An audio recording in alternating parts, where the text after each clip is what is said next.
আসসালামু আলাইকুম রহমতুল্লাহ। আমরা ইতালি নাফরি সেন্টার পিয়াসা মেরকাতো ঈদ উল ফিতর জামাত অনুষ্ঠিত করে আমরা এইমাত্র জামাত শেষ করলাম। ইনশাআল্লাহ হাজার হাজার লোক এখানে উপস্থিত হয়েছে। ঈদের জামাতে তারা এক ঐক্যবদ্ধ হয়ে, সকল মুসলিম উম্মাহ ঐক্যবদ্ধ হয়ে একসাথে ঈদ উল ফিতরের জামাত আমরা আদায় করেছি। শুকরিয়া, আলহামদুলিল্লাহ। ইতালি প্রবাসী আমরা এখানে যারা আসছি, যারা নামাজ পড়েছি, আমরা অনেক খুশি। আমরা ইতালিয়ান প্রশাসন তাদেরকে অনেক ধন্যবাদ জানাই, তাদেরকে অনেক মোবারকবাদ জানাই।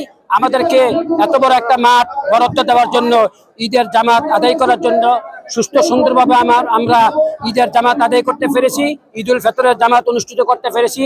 এই জন্য ইতালিয়ান সরকার, ইতালিয়ান প্রশাসনকে অনেক অনেক মোবারকবাদ, অনেক অনেক ধন্যবাদ জানাচ্ছি। ঈদ মুবারক, ঈদ মুবারক।